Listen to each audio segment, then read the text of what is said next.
Okay, Panda Bear, here's the next big shining secret that I need you to know in order for you to be that shining, incredible success that you are.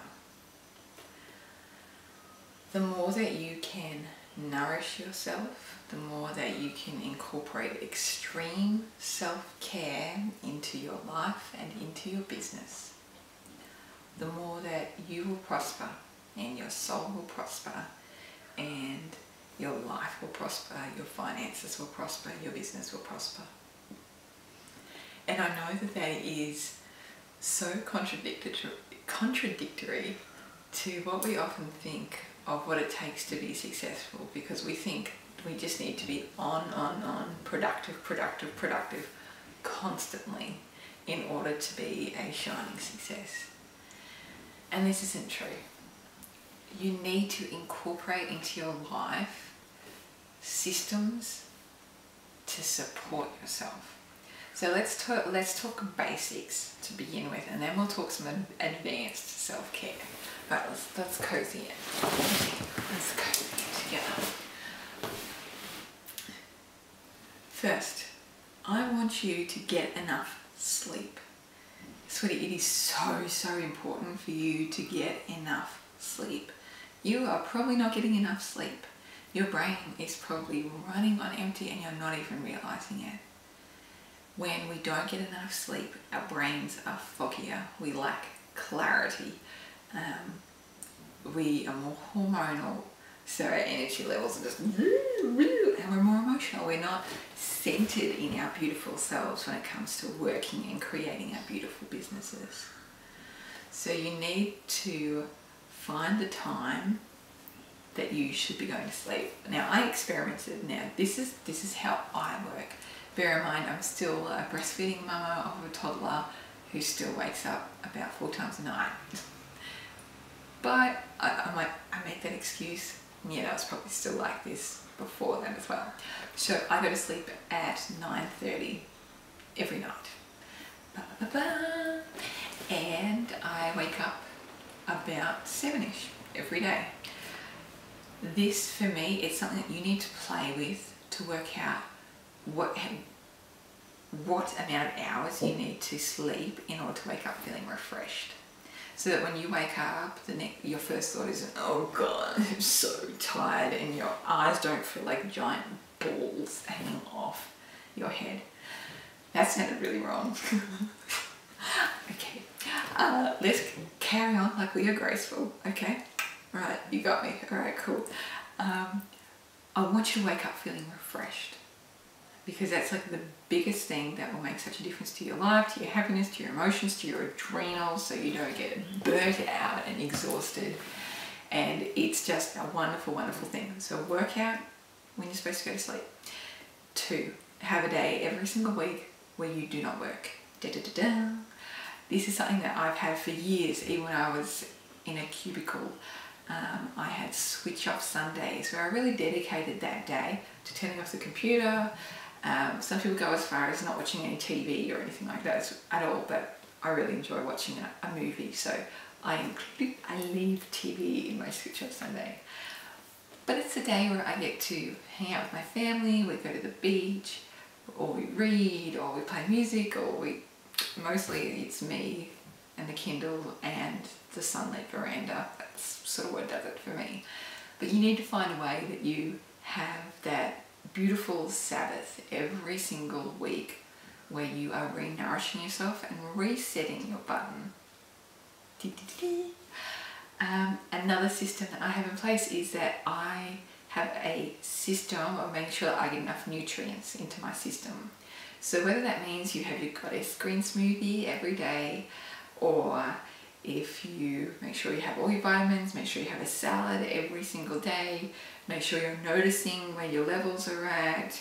If you're feeling exhausted, don't pop yourself up with just coffee and sugar and carbohydrates that just keep pushing yourself along. I want you to be nourished from the inside with things that are going to give you sustainable energy that doesn't make you feel like a crazy person, okay? So those are my basics in self-care, and I created systems around them i.e. I had them on my to-do list every single day until they became a habit. Yeah. So for the next while you're incorporating those kind of basics of self-care into your life, put them on your to-do list. Yeah. Now let's talk advanced self-care. There was a very defining moment in my life. I've always been one of those people that I like to call myself adjustable. So I would just work around whatever situation that I was presented with. And this can be a strength in some cases, and it also can mean that you're not giving yourself enough support to reach true potential. So I didn't have an office of my very own to work in for about the first 2 years of my daughter's life. And I'm running a multiple six-figure business. I don't even have the space to run it in. So for a long time, I was doing things like blogging from a tree. I kid you not, I was in a tree, okay? There was a park, there was a very big tree, and I would go blog up it. It was very fun for quite a while until I got, my butt would get very, very sore and it would be sweltering hot in summer and there were snakes up it, okay? There's a very funny video of me somewhere on the internet after, I think it's called How to Face Your Fears. If you Google that, plus go to the I'm pretty sure you could find it. I develop a little bit of spontaneous Tourette's in that video, but you will understand. Snake in my office. Okay, it was a treat, but it's in my office, alright. Anyway, so, and then I spent a lot of time working in cafes and in the library, and I would do all of my coaching calls outside in the backyard, whether it was raining or blistering with heat. I even put together the world's biggest summit over about 100 interviews over the space of a couple of months. It was nearly the middle of summer, and it was kind of crazy weather, so I was actually doing it in my car because we lived next door to a mower shop that was constantly testing out motors. And so, yeah, it was a bit of a mess. So I would just be like, I would feel like I was in a sauna every day and completely depleted. I would not be able to record the videos I wanted to record, or record podcasts, or create new programs, because I was always just running around with my bag, my handbag, which I call my mobile office. And then at some point I had a breakdown and said to my husband, look, we really need to get something. And then I had in my head, you know what, I'm going to take a dilapidated caravan that a friend gave me, bless you, thank you Julie, I love you, and I'm going to do it up, like pimp my caravan style, and that will be my office. And it was a very fun adventure. You can find the before and after pictures on my website, just before and after creative caravan. And that ended up being so fun. I'm so grateful that I did it because I learned so many blah blah blah. I became a renovator. I was very excited for myself. Anyway, so all these things took me along this path, and still I didn't have an appropriate office to work in. And I was sitting there one day and I was talking to my dear mentor and intuitive healer Hira Boga, and I remember her saying to me in that gorgeous sage way that she has, saying, Leonie, you are the owner of a multiple six-figure business. What are you doing with no place to work? And I had to laugh so very much. What was I doing with no place to work? What was I doing not supporting myself on that very basic level of feeling comfortable as I worked? And I made a decision that day that I was going to give myself what I needed. So I merged over and I got myself an office. And it was so funny because for so many years, you know, I'd been living in that house and I'd look out the back door and I'd just go, I just want my office so bad. I just want it so much. Where's my office, Great Spirit?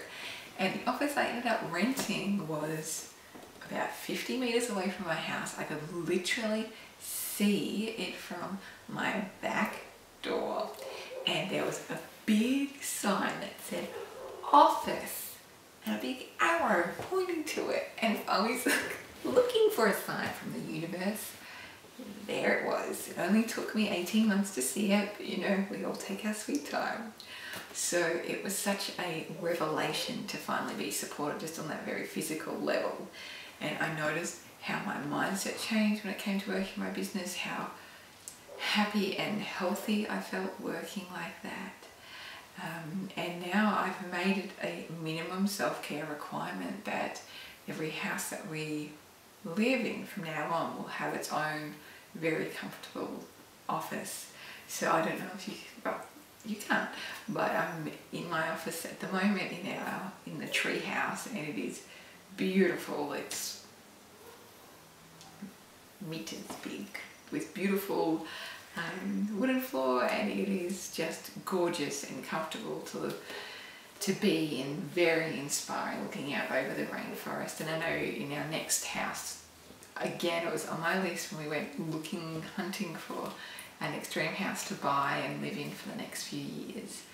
It was with an office, and I've got an incredible office to move into, and it's just divine there, and I just know I'm going to be so well supported. And in fact, I'm going to be so well supported that my next dream house that we're moving into in a few weeks actually has its own recording studio.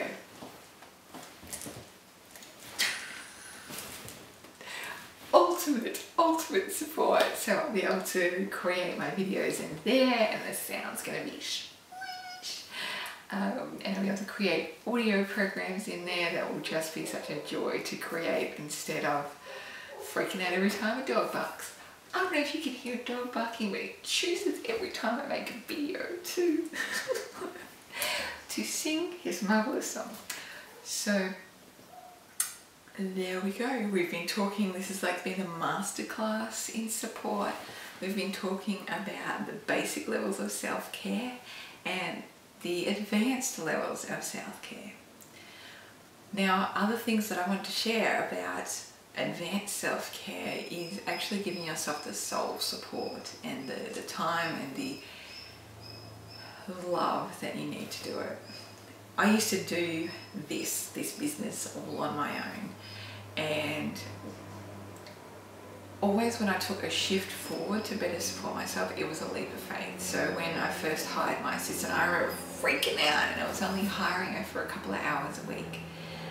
And she's now a full-time staff member with the company, and we've just looked at hiring our second person as well, which is incredible. It's a leap of faith, and yet I know the more I support myself, the more I can help more people. It takes, you know, discipline, and it takes determination and dedication to, you know, make sure that the T's are crossed and the I's are dotted in order to help your employees reach their full potential and do all things that are, you know, perfectly in alignment with the company. That probably sounded wrong. What I meant to say is, all you need to do is know where you need to go. Let's back up here. So, I support myself now with a full-time staff member. We've just looked at our second full-time staff member. And I have an intuitive healer I work with every 2 weeks, and I've been working with her for the last 6 months, and it's been incredible. Again, the wonderful and masterful Kira Boga. I use business coaches, I use mastermind groups. I surround myself on all levels with support. So it feels like I've got a whole support corner now to nourish me, and the more that I can nourish myself and support myself, the better it is, really. It's the most amazing feeling. here's your homework that I want you to do today around this support stuff. This is big and powerful stuff that you'll be working on for the rest of your life, really. But the more that you can support yourself now, the better it becomes. So I want you to write down some ways that you need to support yourself. What are your minimum standards of self-care? And what can you do right now to better give yourself that kind of support? Because the more support you give yourself, the more you're able to propel yourself into that shining future of yours that's just waiting for you.